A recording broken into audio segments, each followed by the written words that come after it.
Seja bem-vinda, Vanessa.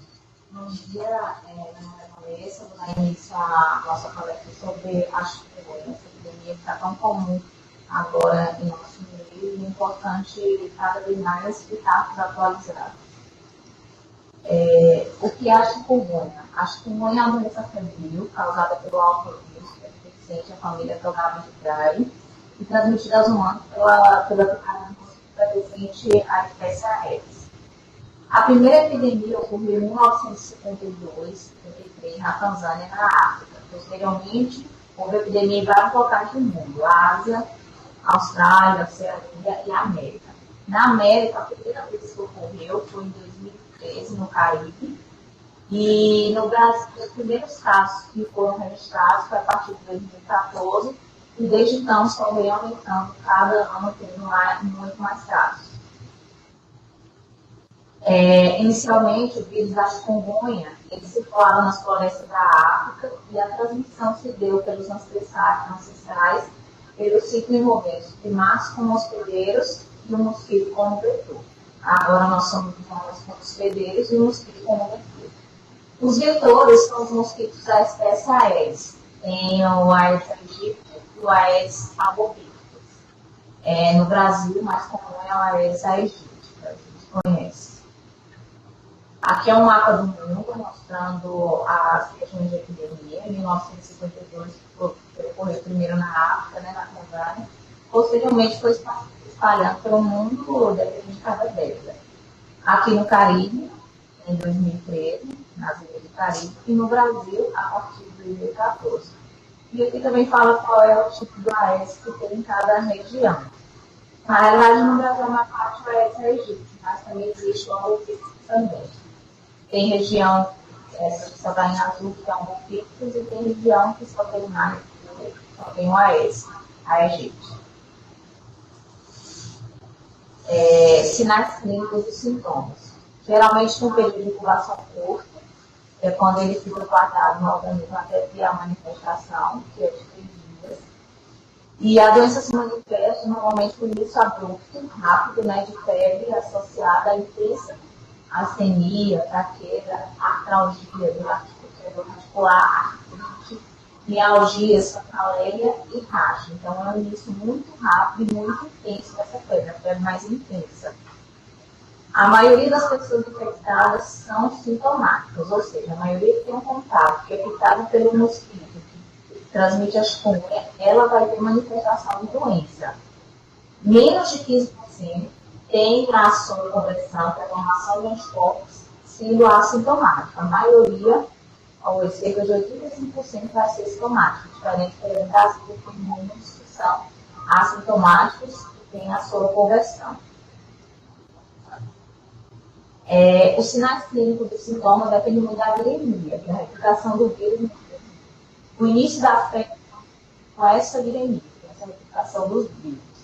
A intensidade dos sintomas depende da carga viral. Quanto maior o vírus a pessoa tiver no organismo, ela vai ter maior intensidade de sintomas.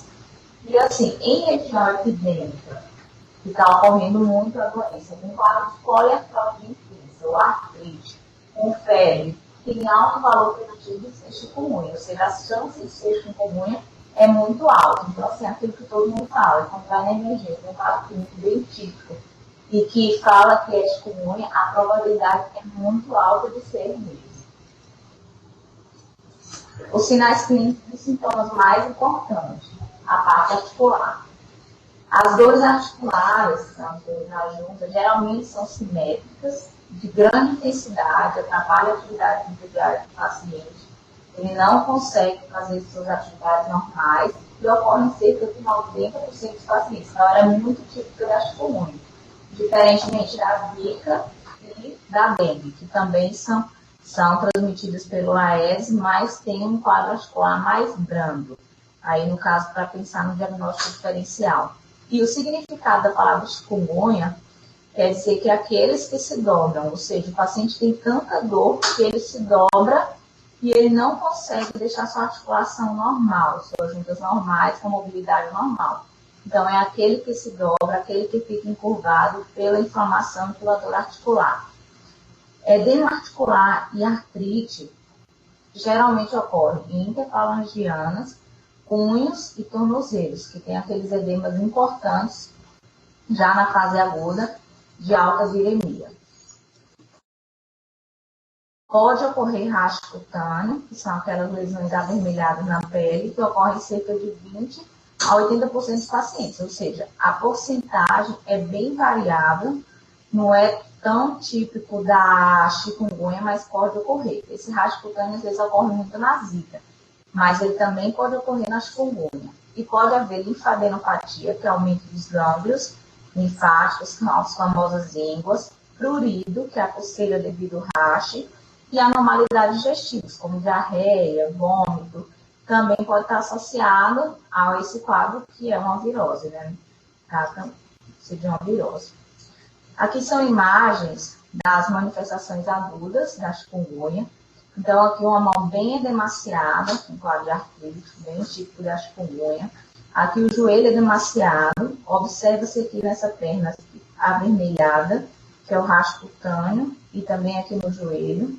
Essas lesões bolhosas, que às vezes avermelhadas, simulam muito uma erisipela, então dá muita confusão diagnóstica, na realidade, mas a chikungunya dá um quadro também nas pernas que se assemelha também a uma infecção cutânea, celulite, uma erisipela, então também está associado, que não seria bacteriana, sim viral. Descamação nas palmas, nos pés também é muito comum de acontecer. Normalmente, a chikungunya tem esse quadro articular que é muito intenso, que é debilitante, mas ela não dá uma manifestação assim tão grave de doença. Às vezes ela pode ter uma manifestação grave em pacientes idosos ou pacientes que têm alguma doença pré-existente. Então, a doença vai ser mais grave e vai se manifestar de uma maneira mais grave, e aí pode ter a chikungunya grave. Mas, normalmente, ela é grave nos sintomas articulares. Mas de complicação, geralmente, é quem tem alguma doença pré-existente. Pode haver encefalopatia, encefalite, miocardite, a encefalopatia é acometimento do encéfalo no crânio, encefalite com inflamação também, miocardite com inflamação do coração e falência de múltiplos órgãos. Isso ocorre principalmente em pacientes com doença pré-existente. O paciente que já tem uma doença de base, uma doença crônica, se ele apresentar a chikungunya, ele vai ter uma manifestação mais grave, ele tem que ter mais cuidado, com mais hidratação, principalmente nos pacientes idosos. Os neonatos também, os recém-nascidos, têm maior risco de ter complicações neurológicas. Então, as chances de maiores complicações são idosos e crianças menores, geralmente menores de 2 anos. Não há transmissão fetal, como a zika, não tem, mas pode haver transmissão se a mãe adquirir a chikungunya próximo ao nascimento. Então, isso pode haver transmissão durante o parto, e aí esse neonato tem que ficar em observação pelo risco que ele tem de complicações neurológicas. Então, é importante, como a mulher gestante se prevenir durante a gestação inteira contra a zika, principalmente no início, também prevenir a chikungunya para o final da gestação. Aqui é um quadro mostrando a evolução da doença. Os sintomas, geralmente, o período de incubação de 2 a 6 dias, em média de 3 dias. O período da viremia, que é a replicação do vírus, que dura cerca de 1 semana, que a gente vai ter aquelas manifestações agudas. Febre, em torno de 1 semana, que ocorre em 90% dos pacientes, é aquela febre alta, abrupta, dor muscular, dor articular também, que ocorre nessa primeira semana, e essa também pode persistir, que é a principal complicação da chikungunya. O racho também em torno de 1 semana, e, como a gente já viu, a viremia dura em torno de 5 a 7 dias. Nós podemos detectar os anticorpos produzidos contra a viremia, que são o IgM, que é um anticorpo de fase aguda, e o IgG, que é um anticorpo mais de fase crônica. O IgM ele pode ser detectado de 3 a 8 dias, em média em torno de 5, persiste de 1 a 3 meses, como eu falei, que é um anticorpo de fase aguda, e o IgG detectado em torno de 4 a 10 dias, e ele persiste por anos. É um anticorpo de fase crônica, então ele persiste cronicamente na circulação do indivíduo. A evolução da doença, ela tem uma evolução aguda, que é aquele período de viremia, e pode ir até 14 dias, a fase aguda, vai até 14 dias. A fase subaguda, de 15 até 3 meses, e a fase crônica, acima de 3 meses. Tanto na fase subaguda quanto na fase crônica, o que persiste são os sintomas articulares. São eles que definem se a doença cronificou ou não. Então, o paciente depois de 3 meses pode ter sintomas articulares, então vai ter uma doença articular inflamatória crônica pós-chikungunya. Daí a complicação dessa doença, o grande problema para as pessoas e para a sociedade. O diagnóstico. O diagnóstico é praticamente clínico em áreas epidêmicas. Por quê? Porque ele tem um alto valor preditivo. Então, se estamos numa área epidêmica que está ocorrendo muito chikungunya, o paciente tem um quadro clínico típico, com febre, com um quadro de artrite, um quadro de artralgia intensa, muito intensa, que não é similar à dengue e essas outras doenças, você pode falar que ele tem chikungunya, até que se prove o contrário. A sorologia, que é a detecção dos anticorpos, não é obrigatória para todos os casos. Você vai fazer nos casos agudos, só deve ser realizada nas formas atípicas ou diante da necessidade de um diagnóstico diferencial, onde vai fazer diferença você ter aquela sorologia para a questão do tratamento, prognóstico, mas não é obrigatório. Você pode iniciar seu tratamento sem essa sorologia diante da epidemia e desse alto valor preditivo que tem a doença. Achados laboratoriais. Os achados laboratoriais que não são típicos, não vão ocorrer em todos os pacientes, são linfopenia, que são linfócitos baixos, trombocitopenia, que são plaquetas baixas, que pode ocorrer também na chikungunya, que é um achado que é mais comum da dengue, mas pode ocorrer na chikungunya. Aumento das transaminases, que são as enzimas do fígado, e hipocalcemia, que é redução do cálcio. Então, na fase aguda, recomendo-se hemograma a critério médico, mas é bom fazer sempre para verificar as plaquetas, e outros exames devem ser decididos caso a caso, então dependendo de cada caso que o médico vai pedir ou não. O diagnóstico. A detecção do vírus não é viável na rotina. O vírus próprio, você detectar PCR por cultura, não é viável na rotina, nem vai ser feito. O que a gente pode detectar é a produção de anticorpos, que vão ter os anticorpos de fase aguda e os anticorpos de fase crônica, que é o IgM da aguda e o IgG de fase crônica. Como eu falei, o IgM fica detectável a partir de 3 a 8 dias, geralmente com 5 dias, e o IgG após 4 a 10 dias. O ideal é fazer essa sorologia, às vezes, após 10 dias, porque se fizer antes e der negativo, isso não quer dizer que o paciente não tenha chikungunya. Às vezes foi porque ele ainda não teve a viragem nem a produção de anticorpos.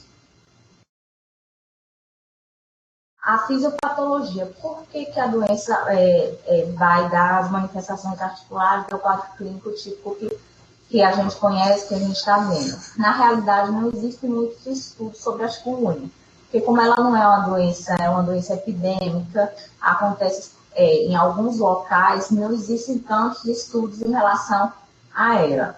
Em alguns artigos, o que se fala é que em experimentos com ratos, o vírus da chikungunya tem tropismo, atração pelos fibroblastos, tecidos dos músculos e articulações, que são as estruturas mais acometidas que o paciente tem mais sintomas.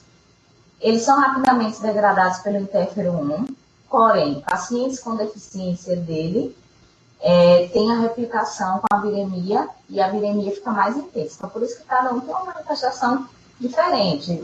Eu tenho a produção de interferon diferente do que de outros pacientes, assim como de outras substâncias também que vão degradar o vírus e que a gente ainda não sabe porque não tem tantos estudos.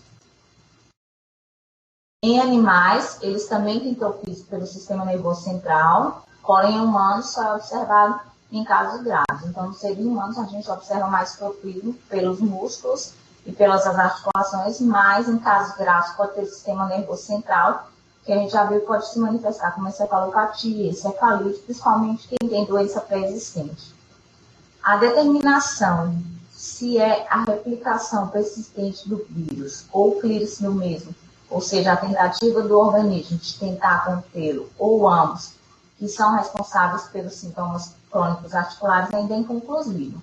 mas fala-se mais que a tentativa do organismo produzir anticorpos, estruturas, interleucinas para tentar conter o vírus. E essa viremia reduz bastante depois daquela fase aguda. Qual é o grande problema da chikungunya? É um problema que está sendo vivenciado por todos nós, que a gente vê aí no dia a dia, que é a cronificação da artrite, que é quando ela passa de 3 meses e fica aquela artrite pós-inflamatória, pós-chikungunya. E isso aí o que representa em custos tanto para a pessoa, na sua vida pessoal, quanto para a sociedade, pelos custos de afastamento de trabalho, de recursos de INSS, tudo isso gera um custo para a população como um todo. E o que vai predizer se o paciente vai cronificar ou não? Então, estudos observaram que o DAS28 é elevado. O que é o DAS28? É um marcador que é usado na reumatologia para ver a atividade da doença da artrite reumatoide. Resumindo, quanto mais o número de articulações dolorosas e maior o número de articulações edemaciadas, vai ter um DAS28 elevado. Então, aqueles que têm maior acometimento articular, maior número de articulações edemaciadas dolorosas, tem maior chance de cronificar a artrite. Quem tem PCR e VHS elevados, que são proteínas de fase aguda, também tem maior chance de cronificar a artrite. A interleucina 6 também está associada a elevada, está associada a maior chance de cronificar, porém ela não é dosada no nosso dia a dia.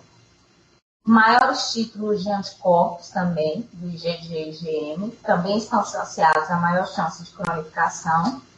E os outros fatores de risco.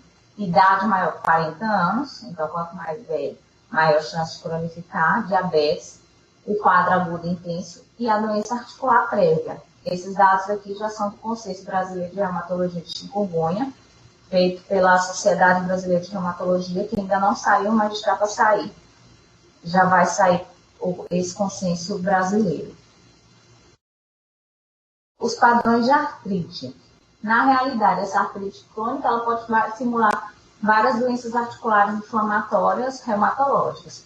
Pode ser similar a uma artrite reumatoide, a uma artropatia soronegativa, ou similar a espondilite, que são as principais doenças reumáticas inflamatórias da reumatologia.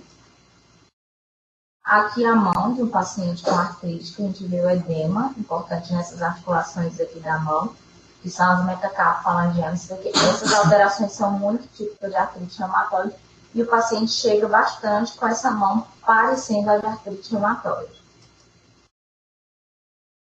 Quanto ao tratamento, já foram feitos estudos in vitro do uso de antivirais como ribavirina, interferon e favipiravir, mostrando eficácia para conter o vírus in vitro, mas ainda não foram feitos estudos em humanos. Não há vacina para a febre da chikungunya ainda. E a medida mais importante é a prevenção do vetor, que é o Aedes. No nosso caso, a gente já sabe que o Aedes aqui previne a dengue, a zika, a chikungunya e agora a febre amarela também. Então, é muito importante prevenir o vetor.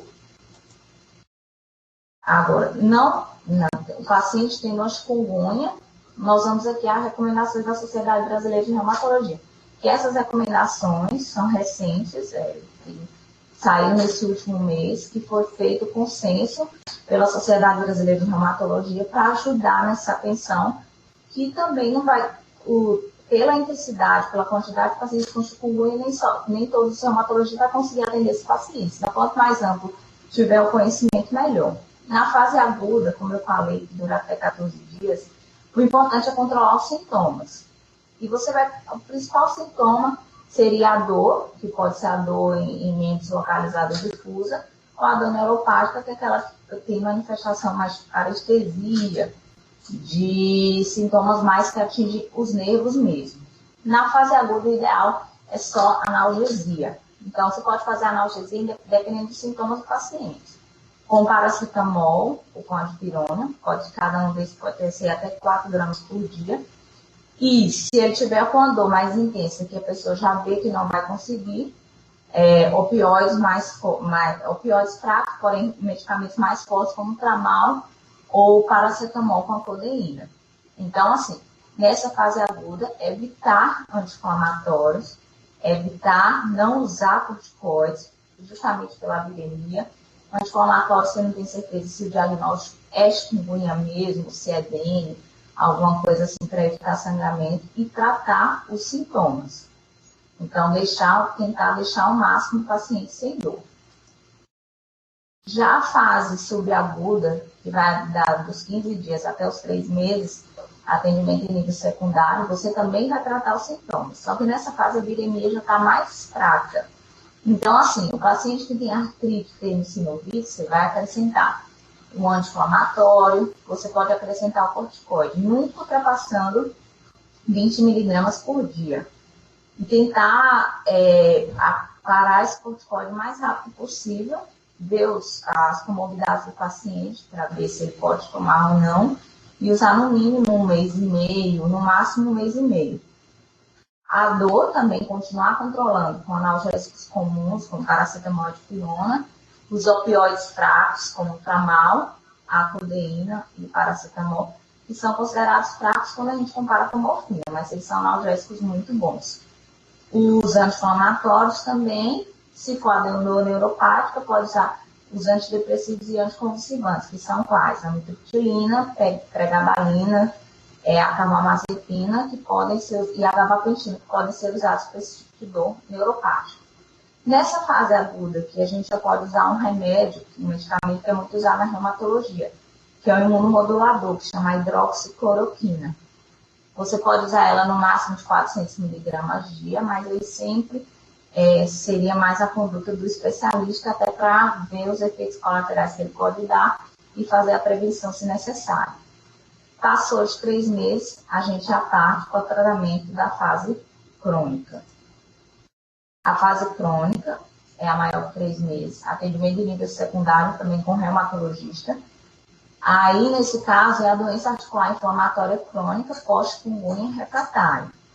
Então, aquela que você passou dos 3 meses, cronificou e pode estar similar, como eu falei, à artrite reumatoide, às artropatias soronegativas ou a espondilite. Se for sintomas articulares, se forem localizados, a gente vai tentar, vai escalonando, vai tentar os analgésicos mais simples, depois tem os opioides mais fracos, os anti-inflamatórios, se for dores difusas ou neuropáticas, os anticonvulsivantes e antidepressivos que são indicados para essas dores, como eu já falei. E, se for sintoma localizado, também pensar na infiltração com corticoide. No caso de artrite tendo sinovite, vai iniciar o tratamento com as artrites reumatológicas, artrites inflamatórias. Então, você pode usar o corticoide oral, nunca ultrapassando 20 miligramas por dia. E a partir daí, você vai, se está persistindo essa necessidade de corticoide, você vai ter que entrar com o imunossupressor. O que são esses imunossupressores? São medicamentos que vão substituir a ação do corticoide, vão diminuir a reação imune do organismo e vão tratar essa artrite. O principal é o metotrexato, que você usa de 10 a 25 miligramas por semana. Se tiver alguma contraindicação, pode usar a sulfasalazina. A hidroxicloroquina, como eu falei, que é aquele imunomodulador, que pode ser sempre associado com o metotrexato, também vai ter uma boa ação dos dois. E se mesmo assim a doença ainda ficar refratária, você pode partir para os biológicos, são os medicamentos mais fortes usados na artrite reumatoide, na espondilite, na artrite soronegativa, que também é pelo especialista, e eles são os anti-TNFs, que aí tem todo um protocolo para ser usado, e eles podem ser usados para o tratamento da artrite pós-chikungunya. E não existem estudos assim de um montante muito grande de casos, porque tem relato de casos de tratamento da chikungunya. Em relação ao tratamento também, o que se observou no artigo da Clinical Rheumatology, que o uso da terapia combinada do imunossupressor do metotrexato com a hidroxicloroquina foi superior à monoterapia com a hidroxicloroquina no tratamento da artrite crônica. Então, se usar os dois, é melhor do que usar somente um. Não tem relato de prognóstico, como eu falei, são poucos estudos que a gente tem. Às vezes, agora aqui no Brasil, está se estudando mais e daqui a alguns anos a gente tem mais informações sobre a chikungunya. Bem, era isso que eu tinha para dizer. Obrigada. Vamos agora às perguntas. Quem tiver pergunta, por favor, para fazer na aba de bate-papo.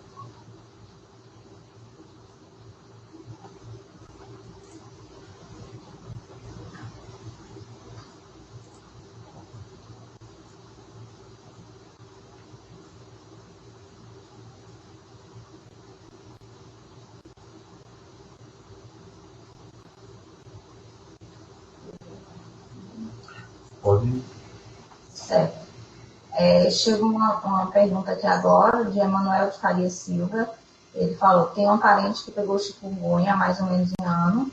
Dentre as dores iniciais características da doença, ficou andou quase que insuportável na planta dos pés. Existe um agravante, famoso esporão de galo, mas a sequela que a doença deixou se assimila até a um pisar em vírus. O que fazer nessa situação? Algum medicamento ou tratamento para sanar essas dores? Como eu falei, ele tem esse esporão, então ele tem uma doença pré-existente, articular pré-existente. Então a chance dele cronificar a chikungunya é maior. Ele tem que ser avaliado por especialista e tem medicamento e tratamento sim para ajudar nessas dores. Foi o que eu falei, tem os imunossupressores que a pessoa tem que tentar. Então tudo tem que avaliar o caso, as comorbidades ou não que o paciente tem, se ele tem contraindicação ou não para medicação, mas para tratar. Então, o paciente tem como tratar, assim, como artrite crônica, como artrite inflamatória, ver realmente o benefício que vai ter a medicação, tentar sempre do mais simples para o mais complexo.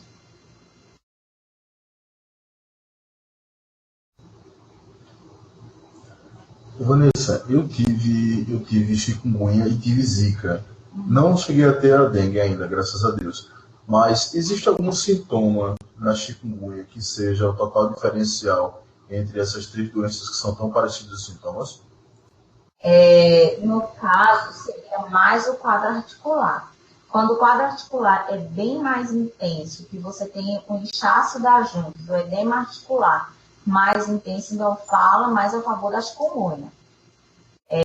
A zika normalmente é mais a lesão da pele, com quadro de febre, é um quadro mais brando, mais um quadro cutâneo. Quando é articular com edema, ele fala mais a favor de chikungunya. Agora, quem confirma mesmo só a sorologia, quando a pessoa faz.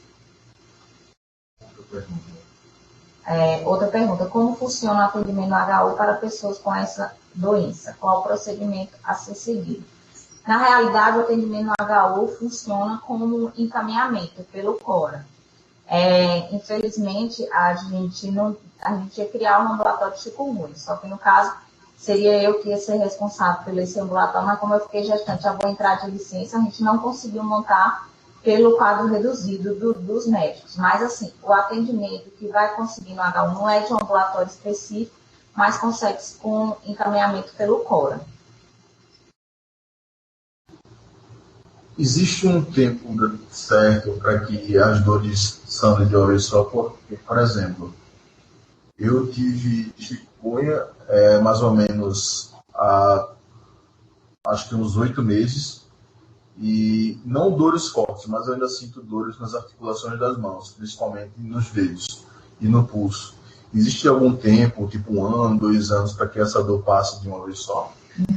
Não existe tempo, vai de paciente para paciente. Se o que o pessoal fala, com 1 ano, com 2 anos você vai melhorar, não, depende de cada um. Existem relatos que eu vi em artigos que até tem gente que durou até mais de 10 anos, entendeu? Então fica aquela artrite crônica mesmo que tem que tratar como artrite reumatoide. Então não tem um tempo certo, cada paciente é um paciente, cada paciente evolui de um jeito. Tem gente que com 3 meses está ótimo, tem gente que já tem 1 ano e meio, que a gente já está pegando esses pacientes que ainda continua com a dor e que precisa daquele tratamento crônico. Eu assisti uma entrevista na televisão e as pessoas, os reumatologistas, os fisioterapeutas têm recomendado muito o uso da hidroginástica. Você recomendaria também?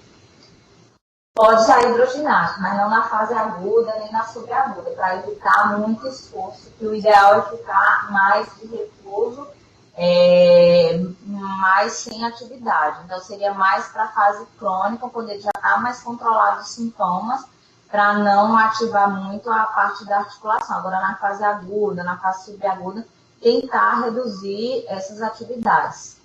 Que até até a Sociedade Brasileira fala até semelhante a uma quarentena, para o paciente ficar mais calmo, entendeu? Mais tranquilo. Pessoal, mais alguma pergunta na aba de bate-papo? Quem quiser fazer perguntas, pode fazer as perguntas escrevendo aqui na parte inferior à direita, na parte de bate-papo.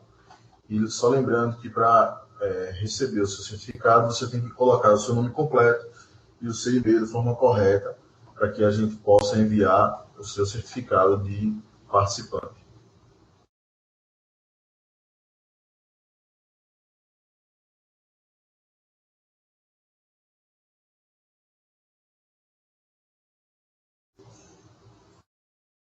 Ok, então agradeço a Vanessa pela excelente palestra, excelente esclarecimento. Agradeço em nome também da professora Rosaline, que não pôde estar presente, está numa reunião agora, e passo para suas considerações finais. Bom dia, obrigado a todos por assistir a palestra, né? E, assim, qualquer dúvida, pode mandar mais perguntas e depois a gente vê o que a gente faz para responder. Obrigada. Obrigado, senhor.